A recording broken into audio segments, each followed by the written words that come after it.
Harachamana liba bahe. Harachamana liba bahe. Harachamana liba bahe. Harachamana liba bahe.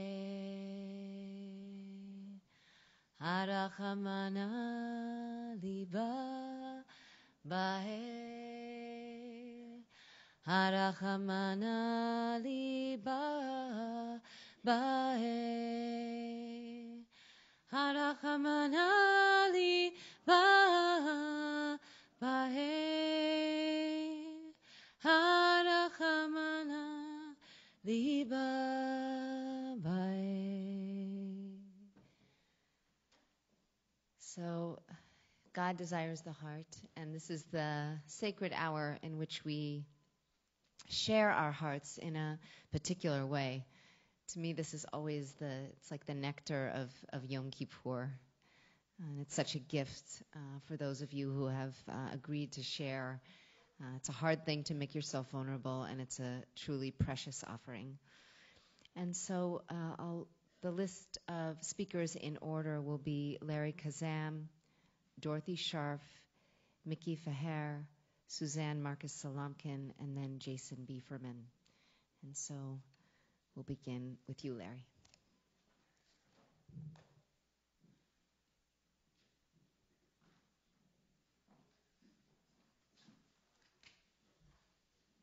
I have to make this taller.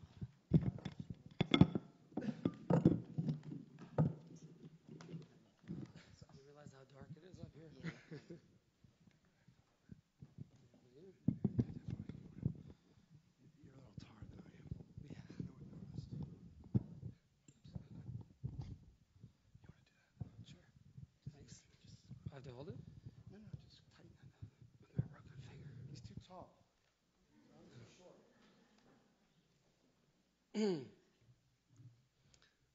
Shana Tova, everybody. Shana Tova. It's a great honor to be here. Thank you, Mayor, for inviting me. Yesterday, I'm going to speak a little bit about Kol Nidre. So yesterday was Kol Nidre. Kol Nidre, literally meaning all vows. They're the opening words of the liturgy chanted in the eponymous opening Yom Kippur service, which takes place every Erev Yom Kippur. The words read like a legal document and take a very strong, unequivocal position, which, when taken literally, sound quite contradictory to our morals as a Jewish people. But it is on the surface.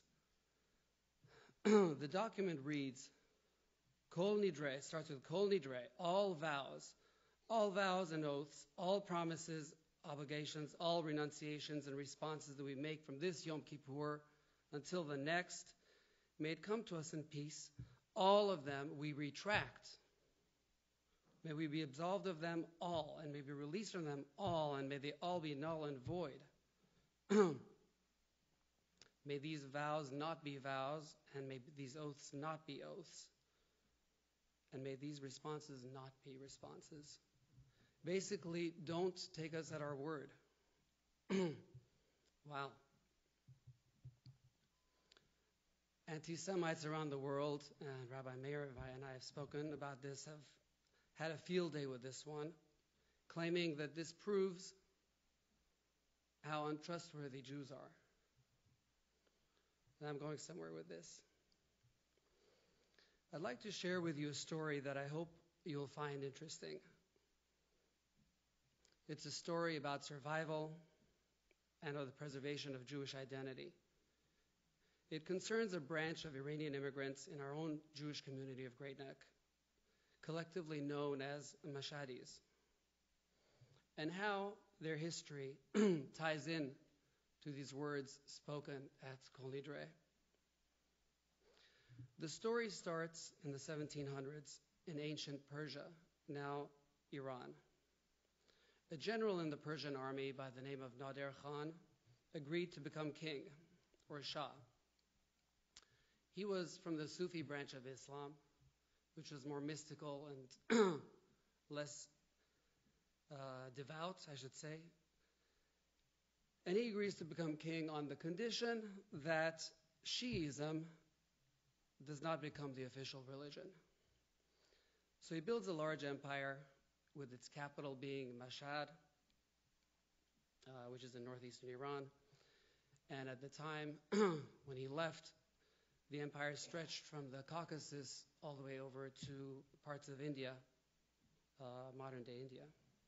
Towards the end of his reign, legend has it that he heard about two Jewish families that had dealt with a dispute between themselves with such honor that he went and consulted with them.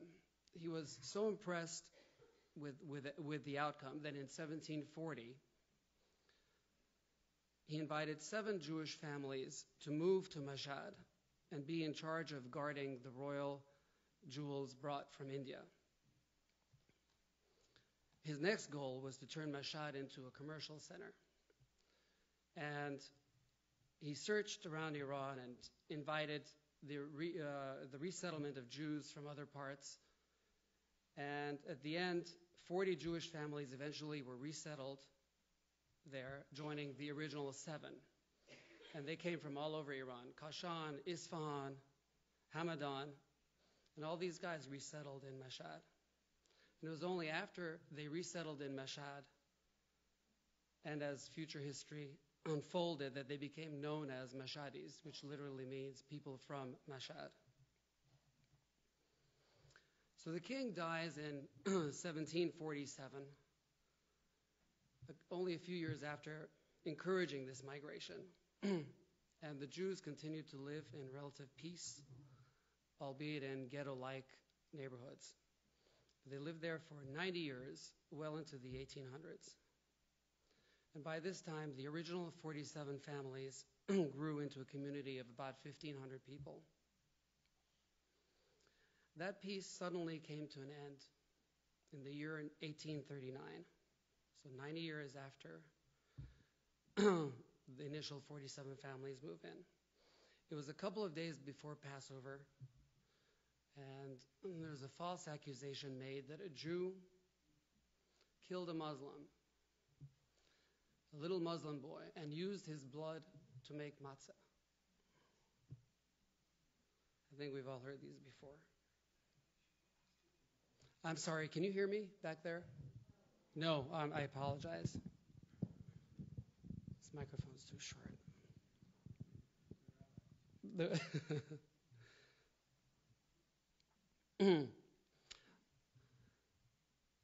So a mob gathers at the local religious office, and they demand punishment for the Jews. And after that, they end up attacking the Jewish neighborhoods, the Jewish businesses, the Jewish get-together places, synagogues. Everything was destroyed. And the outcome was that 36 Jews were killed by the time this was over. And the remaining were given an ultimatum: convert or die. So Jews all converted to Islam under this threat. But this is also when they began leading their double lives. They'd go to the mosque every Friday. They prayed with Muslims. They adopted Muslim names: Muhammad, Ali, Hassan. I mean, these are really devout Muslim names. Some even traveled to Mecca just to affirm their devoutness and to earn the title Hajj, which is akin to a title of nobility. But this was all done on the surface. Underground, they led different lives. Every Saturday, following the Friday service, Friday is the holy day in Islam, Every Saturday, they would go to their underground synagogues and conduct Shabbat services. They bought the non-kosher meat outside, but when they brought it back home, they cut it up, either didn't eat it or fed it to their dogs. And meat was kosher slaughtered in secret. Now, one thing that actually facilitated this was that the architecture of the homes in Iran was such, or over there in Mashhad was such, that all the rooms faced an internal courtyard, and there were no windows on the outside. So that in itself allowed for this practice to continue. To avoid intermarriage with Muslims, infants and very young children were actually betrothed to each other. A person that I spoke to, because I'd had to do some research for this, recounted a story of even a baby in the womb being betrothed to a 13-year-old, if it was a girl. This way, if a Muslim wanted to marry one of the community's girls, they'd say she's already betrothed to someone else. And that, of course, would end the discussion. Marriages and funerals were held twice. You'd have a marriage done at the Muslim faith, and underground they do it in the Jewish faith. Funerals were also held twice, in the Muslim faith and in the Jewish faith. Unfortunately, they had to be buried in Muslim cemeteries, but that was unavoidable. And so they lived their lives for the next 80 years. 80 years, till 1920. That's when the father of the Shah that we all have heard of, Reza Shah, that's when he came into power and gave freedom to religious minorities. So basically emancipating everybody. Then they all moved to Tehran, and that's basically where modern life takes over. But by that time, the community numbered in the thousands.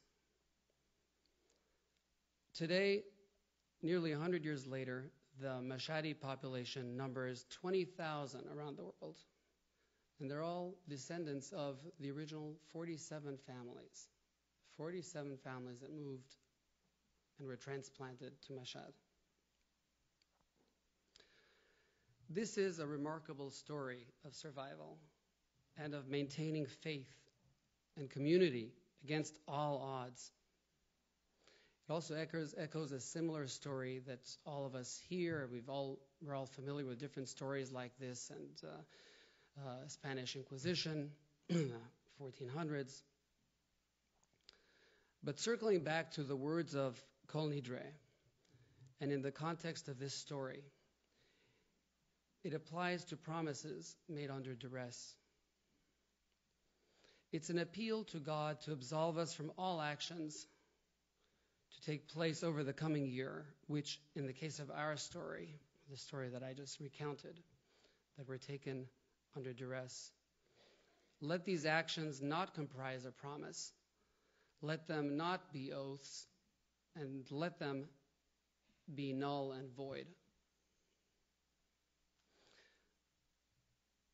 Sometimes we may all have to go to extraordinary lengths to protect what's near and dear to us.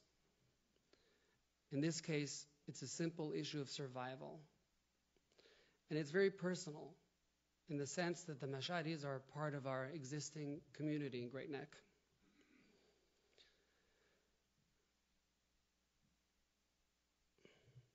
So I hope I've shared something that would be interesting to you. And I'd like to wish you all again Shana Tova. And for those of you who are fasting, I hope it's nice and easy as possible. Thank you very much.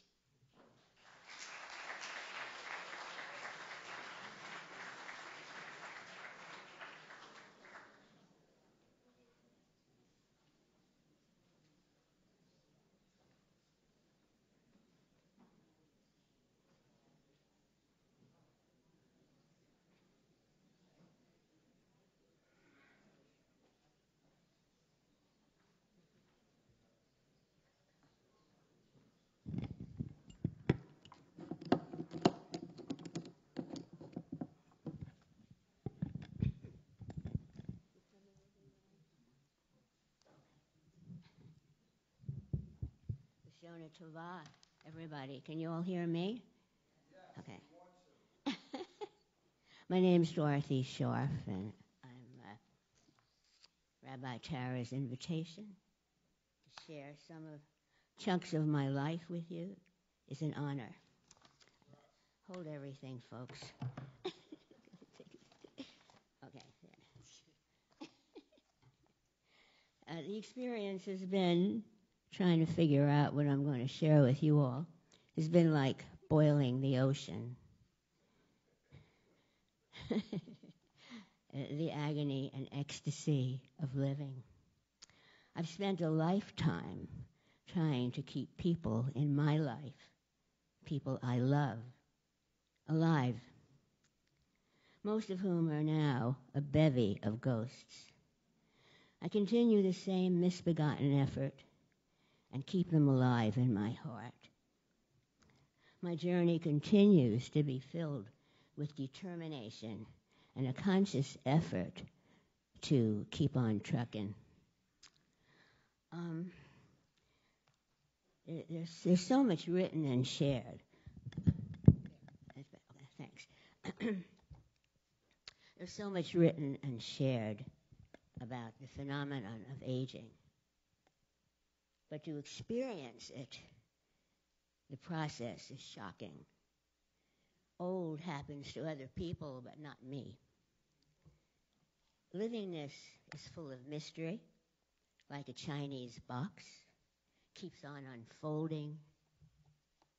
It's an infinity. Death is a whole other infinity. And my efforts to keep everybody here continues, like do not go gentle into that good night. Illustrated by my mother, Rebecca Bertha Saney Wallens. When she was 90, which is my present age, she would say, Dorothy, I know you're going to try to pull me out of the grave. And I said, yeah. And we laughed. And then she said, pointing to her chest, her pacemaker, she said, if when I go, be sure this thing isn't ticking. She said, I don't want to wake up down there. But this time we didn't really laugh.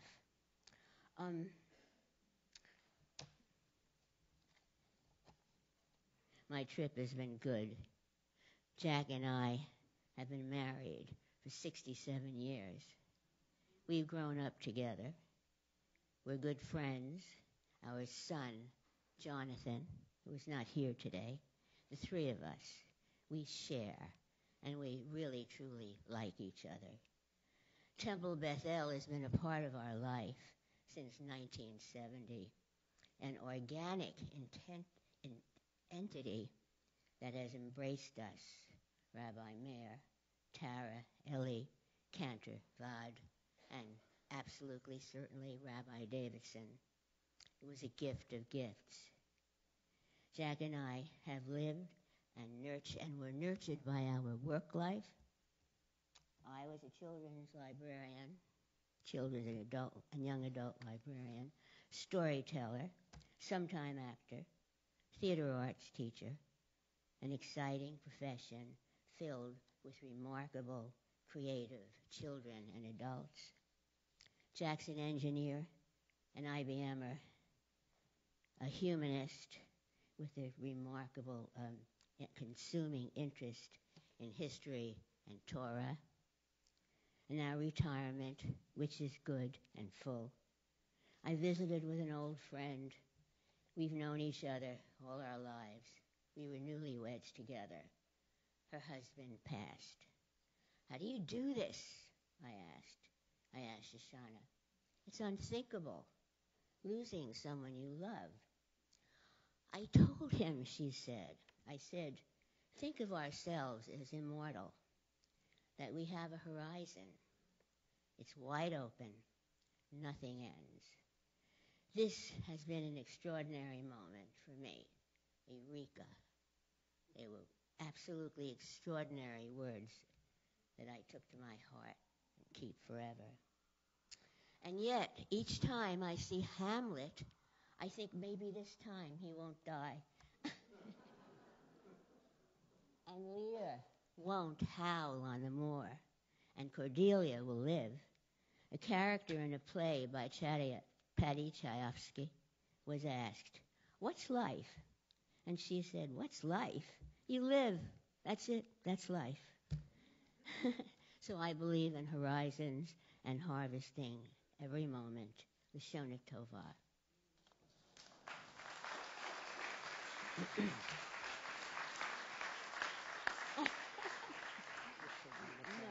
No.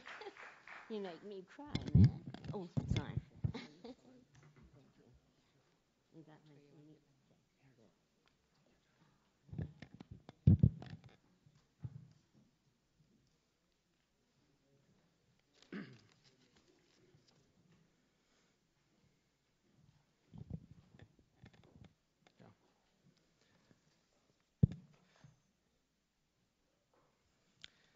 So, good afternoon, everybody, and Shana Tova. Thank you for having me. It's a real pleasure and honor. When I first heard about the forgiveness movement from Rabbi Meir, something kind of resonated with me, and I wasn't sure why, because I'm generally a tough guy. So then I realized that my family story is actually about forgiveness and all the things that are unforgiven or unforgivable. So let me tell you my story. So before I do that, though, there's another story. This is a story that represents the essence of Judaism to me, and my mother gave it to me recently. The Hasids are saying this to people who are, seeking truth with a spiritual mentor, a tzaddik. So before they go, they tell them this story. And the story is about Reb Isaac, who was apparently from Krakow in Poland. So Reb Isaac, he had strange dreams, lots of them. And one day in his dream, he found a treasure chest that was full of gold. And this was somewhere in the Czech Republic, near the king's palace, the Hrodin. And it made him really rich. So since he kept having this dream, he said, "I'm going to go to Prague. I'm going to find out if this is true." So he went. He walked around the castle, this strange, old-looking Jew. And the guards took notice of him, and they eventually captured him and started interrogating him. So he told them about his dream. So the captain who was interrogating him, he started laughing. "Who believes in crazy dreams? I had a crazy dream too," he said. "I dreamed that in Krakow there is this Jew, some Isaac, and under the fireplace in his house there is a treasure chest buried. But I'm not crazy to travel to Poland and begin to dig in a stranger's house. I wouldn't do that." When Isaac heard this, he suddenly understood. He needed to go all the way to Prague to find out that he needs to find his luck, not with other people, not outside, but it's somewhere in here. It's really close. So he went back, dug out the chest. It was full of gold and treasure. And the takeaway of the story is that everyone should look for the treasure in their soul rather than trying it, to find it somewhere externally. So the truth, the treasure, God is really close. It's in our heart. We just have to find our way back to it. My personal story is about that. So it traces back to my Jewish family, going all the way back to 1816 to a famous Talmudist rabbi called Beth-El ben Joel Ransburg, and he was from Prague, Czech Republic. His son, Shlomo, who was my great-grandfather, he was also a rabbi and Talmudist. He moved eventually to Hungary. And then he had a son, Paul, who was my grandfather, and he was brought up in an incredibly, interestingly, open Orthodox family. when I was doing my research for this, I found out that there was a movement which was called the Orthodox Compromise. And the idea was that, you keep your Judaism, but you also respect other religions, and you kind of mix with other people and respect their cultures. So there was a movement at that point. And my great-grandfather, Paul, then became a neurologist and psychiatrist. He was a successful man in Hungary in the 1930s. He founded the first Hungarian laboratory of experimental psychology. He was world famous. He was a member of the French Scientific Academy and then members of various societies in Austria and Russia. So he was a celebrated man. All was going well for him until Nazism came in Germany. So he was a recipient of several scientific medals, a public figure, but when the first anti-Semitic laws were passed in Hungary, several professional organizations started to attack him and his university professor status. So he began to give up some of his positions, and he was saying that one of his anti-Semitic doctors colleagues said that a Jew shouldn't touch the Hungarian soul, because he was a psychologist. So his students offered him to leave the country and go to Switzerland with his family. But he was a patriot, he had 2 kids, he loved Hungary, so he decided to stay. When he saw that the Nazi Germany is gaining power in the region and it's becoming dangerous to be a Jew, he decided to convert, to leave his Jewish religion. So he said, at least it should be better for my grandchildren. Eventually, both of his children were deported to forced labor camps and eventually to Auschwitz.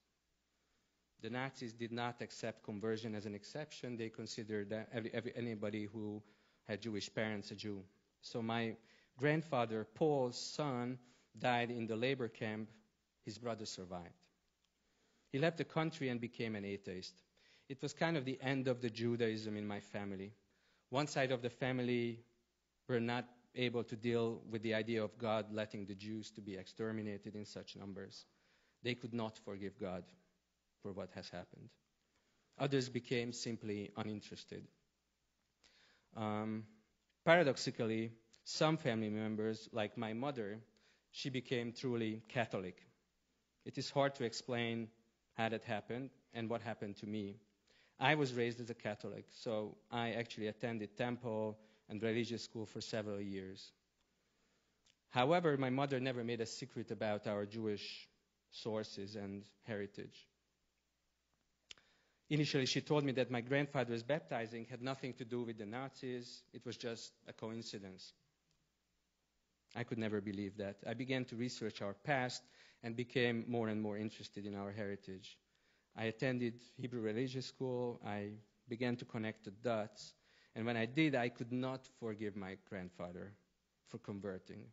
And I could not forgive my mother for not admitting that this was about the Nazis rather than out of religious conviction.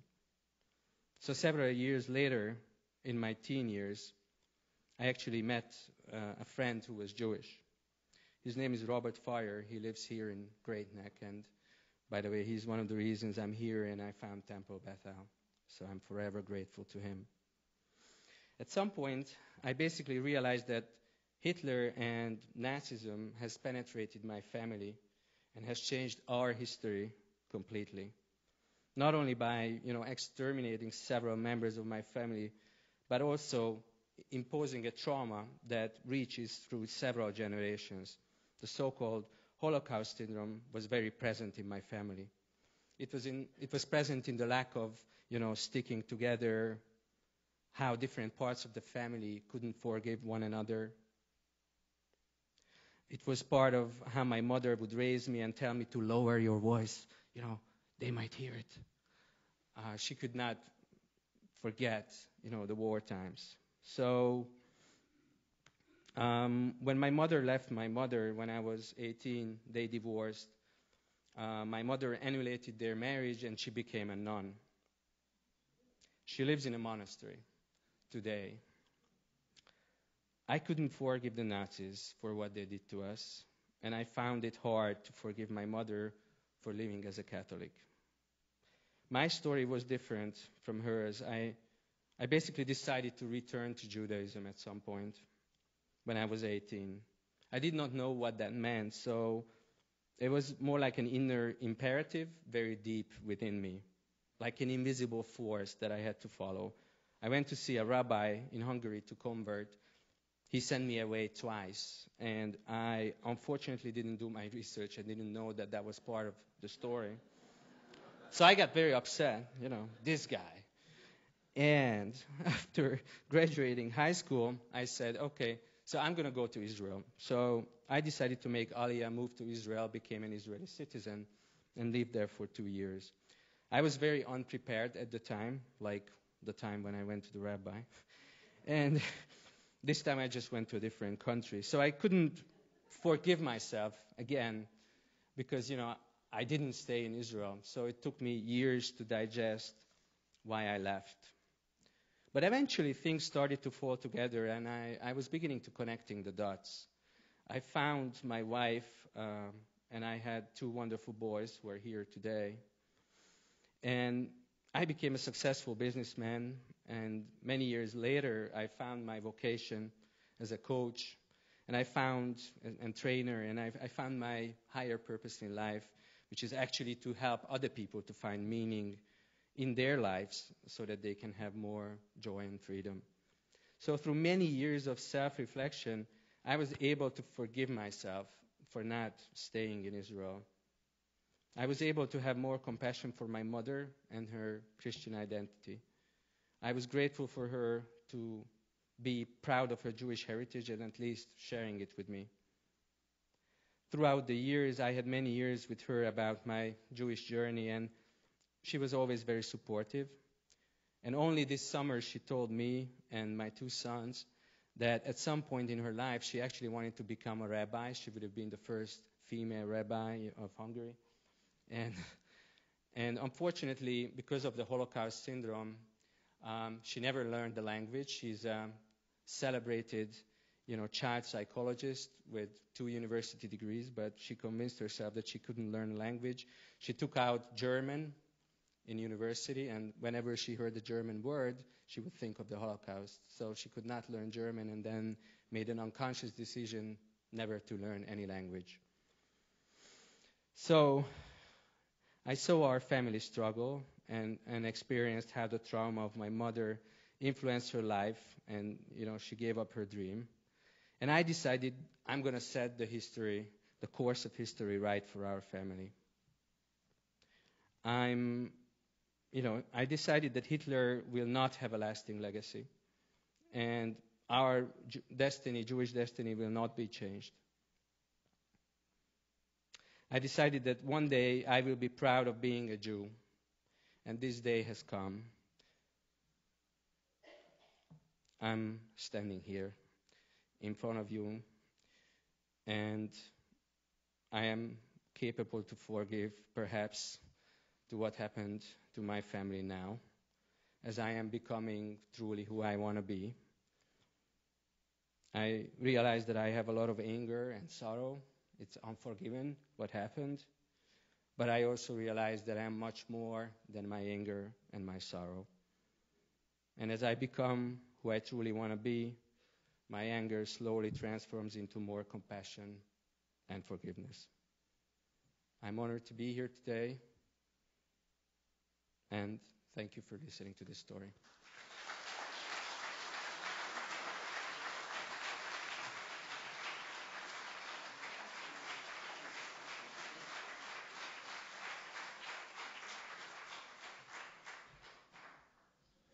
Mickey, I'm looking forward to your boys' bar mitzvah next June. Suzanne. Thanks. Yeah, I'm short. No, so am I. Thank you. First of all, I'm very humbled to be amongst the 3 people who spoke before me. Thank you very much.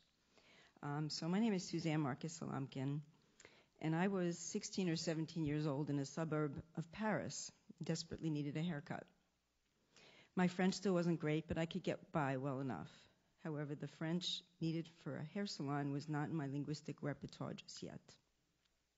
It was a nasty day in the beginning of spring When days were still chilly and damp, a little bit like today, I guess, melting snow formed puddles in the street, and I had on these rather clunky work boots from New York, not very chic or à la mode in French eyes. So I entered the small family-run salon that someone had referred me to and gulped when all the heads turned toward me. Clearly, I was out of my element. I quickly and quietly stated I needed a hair trim and said that my friend had told me that Claudette could cut curly hair very well. As I spoke, I took a few steps in toward the little salon, unaware that my work boots were making terrible dirty water puddles on the pristine marble floor. But the chatter of those nasty women's words made me quickly aware. The boss lady complained to the others something like, "Mais dis donc, regardez ce qu'elle a fait. Look at this street girl, look what she did to our floor." The women had no idea that I understood what they were saying to me, and I understood what they were saying about me. Maybe they did think I understood and they just didn't care, but they kept going in my presence, thinking that I didn't either understand or I was too busy talking to Claudette about the hair trim I needed. She was wrong on both accounts. That feeling of frustration, of the inability to lash back verbally at this mean woman, is etched in my memory. And while there have been many other times in my life, in places I've lived around the world where I've been misunderstood, I've never been so humiliated. Something always triggers back to me this memory, and I'm there with that French lady and those eyes scrutinizing me, and I'm humiliated. I felt so powerless in the face of all those fancy ladies, and I was an adolescent. And although I've had plenty of worse experiences, for some weird reason, I keep going back to this hair salon, even after 3 years. So I guess we all have some bad hair stories. So when I first lived in France then, as an American, I had to learn French. I knew I had to be French first, and then Jewish. Quietly Jewish. Then after some time in France, I went to Israel, kind of on a whim, because studying was over, and there was a $49 fare from Paris to Tel Aviv. Everything changed for me after that trip. I knew I was Jewish first. I knew this because I got off the plane and I felt like I was home, but I'd never been there before. I was home to a place I'd never been before. I belonged because people treated me with kindness, with compassion, with interest, with warmth, with open hearts, and with dignity. I learned conversational Hebrew and much about Israel then, but not a religious education. That didn't begin until much later when my children started going to Hebrew school here at Beth-El. That's when I knew for sure I was Jewish first, as if it was a nationality. For me, it's not so much, being Jewish, not so much about a belief in God, but about a belief in people and kindness and human ways that can make or break others. Compassion, understanding, acceptance, forgiving others because none of us are perfect. We heard that beautifully this morning. Thank you. Judaism is a way of being. And this way of being guides me in my personal life and in my professional life as an English as a second language or ESL teacher. Judaism helped me figure out the wide array of emotional experiences I've had in my life, from alienation to humiliation, from belonging to contributing, and forming deep connections with others. Many times I was the foreigner, the stranger in a strange land. My own memories of alienation in foreign lands echo the core values of my Jewish life. We know the spirit of the stranger. You shall love the stranger, for you were strangers in the land of Egypt. We've all heard that. As an ESL teacher, I spend my days with foreigners, and I love it. Last Friday, I looked into the eyes, it was 2 Fridays ago. I looked into the eyes of 11 teenagers from El Salvador, Guatemala, Costa Rica, and China. Their eyes are mirrors of a sort, but the kinds of mirrors sometimes in a horror show I would get frightened of in an amusement park. No te preocupes, I find myself saying so often to them. Don't worry. It'll be okay. You're safe here. You will learn English. I know you will. Nobody told me that in French. Nobody said, ne t'inquiète pas. After I smile and reassure them, I gesture them into a classroom to elicit some literacy activities. We need to know what skills they have. Write about your family. Write about your last school. Draw something. Draw your best friend, your house, a special place, your last school, your last house. Write in any language you like. Some need time to truly feel safe and trust that this new place is okay for them. They worry about how long they can stay. They wonder about this new person they're now living with in their house in Great Neck. This person who's actually maybe their mom or dad, but they haven't seen for the past 10 years or so because they left them when they were much younger in search of a better future for all of them. They worry about how they'll manage and if they'll learn English and if they'll ever see loved ones again, the ones they left behind in their countries. Grandparents, a sister, a brother, an aunt and uncle, dear friends who they rode bikes with and ate ice cream with. Will they see them again someday? Some students write a few sentences about their family. Others stare blankly at the papers in front of them. Some write a whole page with swirly letters and little hearts and circles for the dots over the eyes. Others draw houses and trees, people and rainbows. They're all cautious, worrying about how they'll be judged. I give them butterscotch candy. They accept and they smile. Some stop writing after a few sentences. Others stop after a few words. But still others write a whole page. Sometimes I ask questions in search of more writing to try to get them to write more. What's your aunt's name? What color hair does she have? Did she know how to sing? I ask them and they look at me inquisitively. Some smile and give extensive details in their answers. Others tear up and nod. Those who can are willing then to write a little more. I'm always amazed at how much we can communicate through our hearts, our tone, pictures, and words, even very poorly understood. It's in the eyes. I try to tolerate the silences that are longer and more uncomfortable in this rapid, quick world of question and answer that we're surrounded in now.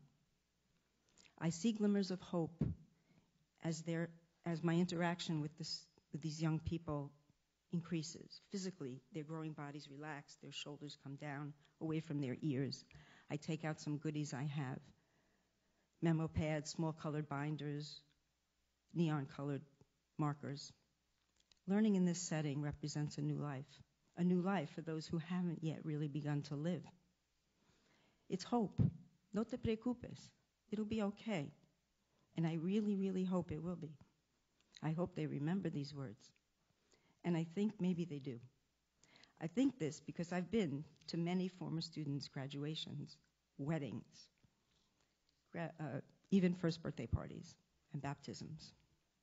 I've become the teacher aunt. And while these events do make me feel old, the good feelings of being that old outweigh any negative feelings about being old. Happiness, pride, love. It's sheer joy to feel that you've had even one iota of an influence over someone else's accomplishments. This is what keeps me going in the web of administrative nonsense that I have to deal with as well. Actions, more than words, can tell others that it'll be okay, that they're not alone. Sometimes it's the smallest action or littlest phrase that helps to make things okay in the moment. The kindness that motivates these actions and words for me is rooted in my Jewishness. There's deep concern for the stranger in the Torah. So we go back to the chic salon in Suresnes, France. I ended up with really a horrific haircut. It was probably the worst I ever had, but I never let them know that I hated it. Instead, I pretended with those women right along that it looked great and I looked like such a coquette de jeune fille. And in the end, it really was okay. My hair grew back and I moved on. I just wish that someone would have told me then, ne t'inquiète pas, don't worry, it'll be okay. Just a few words of reassurance can really save a person. Al tidag, so don't worry. No te preocupes. We can all do that. It's the essence for me of being Jewish, isn't it? Thank you. Thanks for this honor.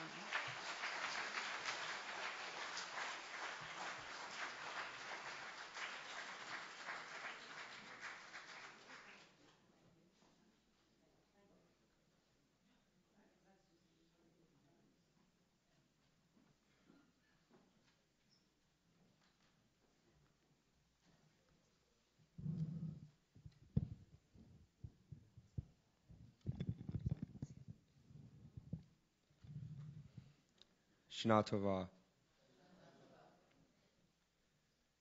This past summer, I had the privilege of attending a program called Seeds of Peace. Seeds of Peace US session is a selective community building program that takes high school students from New York City, Los Angeles, Syracuse, and Maine to a summer camp in central Maine. At the Seeds of Peace camp, delegates from each city engage in daily dialogue sessions to discuss identity, such as race, religion, gender, culture, and so much more.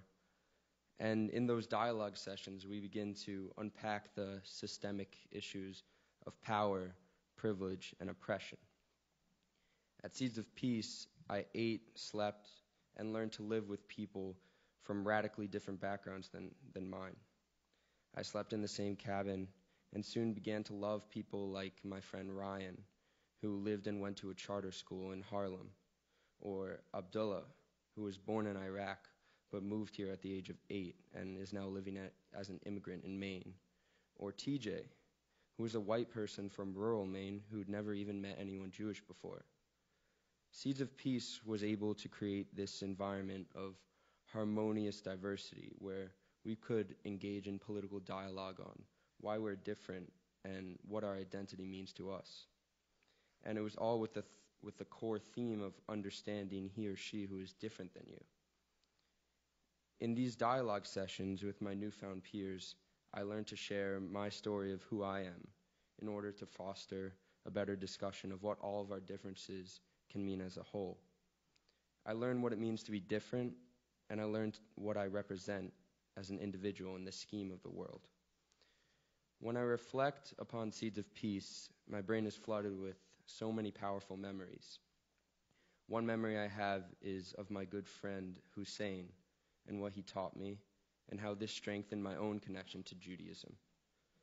Somehow during camp, I found myself sitting in the big gym, listening to Hussein leading a Muslim prayer service. And I listened to Hussein's beautiful voice as he led the service. Allahu Akbar, he chanted. God is great. But this didn't seem as foreign to me as it had before. It was with the same exact rigor and devotion that I sometimes see when I see Jews, for example, rocking back and forth during the Shema or pounding their chest during other prayers. And I listen to the wonder of his voice, the sound and melody of the love this high schooler had for his religion seemed to be changing my perception of the Muslim faith and a religion that used to seem so foreign to me. And now it felt somehow magical. It was at this moment, listening to the sound of a Muslim friend, a new Muslim friend, and his Muslim prayer that I finally saw the beauty in diversity and the value I had in being Jewish myself. After the service in the cabin, we discussed what it's like for him to lead services during Ramadan in his town of Syracuse, at his mosque, and how I never realized he had such a magnificent voice. A week later, during the Shabbat services at camp, I proudly sang Adon Olam with several other Jews. And I turned around to see Hussein now witnessing the Shabbat services that were being held, just as I had only witnessed his Muslim services a week before. And as I looked behind me with the familiar melody of the Hebrew prayer ringing in my ears, I saw a sea of diversity in addition to Hussein, watching my tradition of Shabbat that I hold so dear to me. I saw whites, blacks, and many Muslim women with headscarves respecting Judaism, not only with their interests, their observing, but most importantly with their hearts, their attention, and their care. At that moment, I again realized the power of mutual love and mutual love for those who are different. As I embraced with another Muslim friend after the service, I laughed with him on the way to dinner as he told me how delicious the challah samples were. I actually never felt more proud to be a Jew. I felt proud because I truly realized how unique I am amongst others in being Jewish. By catching a glimpse of all the beautiful customs of the world, you only realize how unique and special your customs are, and how near and dear they are to your heart. And I feel like I have spent my life swimming in what feels like a sea of Judaism. Going to services on the high holidays can seem monotonous at times for some, as traditions and meaning can sometimes get lost in constant routine. Seeing the beauty in the Muslim faith reconnected me to those waters. I was able to zoom out and see the oceans of which the Muslims call their own. The beautiful glistening of their traditions made me feel proud of the ways in which the waters moved in my sea of Judaism. And in my sea of Judaism, I am able to carry out what I felt I have been taught as a Jew, to love my neighbor, and never spread hate, to find the motivation to preserve the unique traditions of Judaism within the specialness of others, no matter what religion they may represent, to love thyself and the beauty of the vast world in which we have been placed. With this alternate perspective gained, I realized the uniqueness again of being Jewish, the pride of knowing that you are part of a bigger family with its own customs and beliefs. It is the pride of knowing that your Judaism is a wondrous, special piece to the meaningful pie of the world. Tikkun Olam is to repair the world, but I have learned that the repairing that is needed in this world is not all physical. Perhaps ideological repairing is necessary too. Perhaps we can repair the world through a change in our mindsets, to not just tolerate those who are different than us, but to find a way to appreciate and love that difference. Peace and harmony, I believe, cannot be achieved with solely physical repairs. As a Jew, I learned that I must challenge myself to bridge the gaps that separate me and those who are different than me, only because not enough people had done that before me, and because now it can and will start with me. Thank you.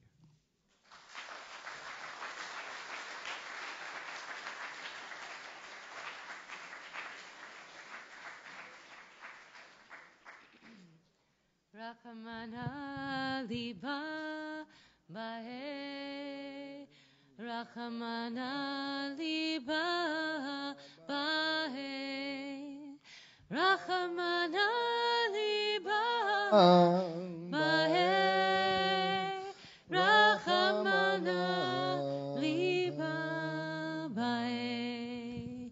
It's 2:30 and Yizkor is starting. So hightail it down. Actually, before you leave, I had an idea that I want to share or just put out there.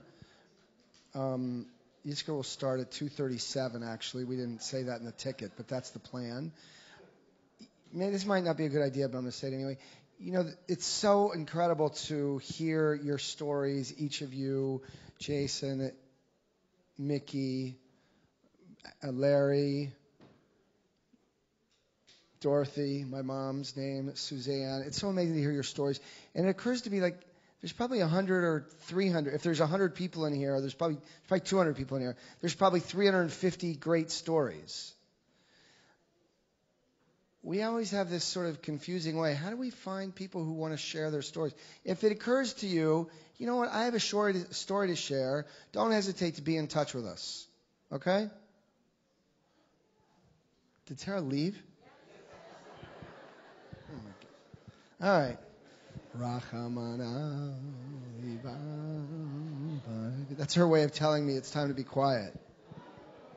I forgive her. I hope she forgives me.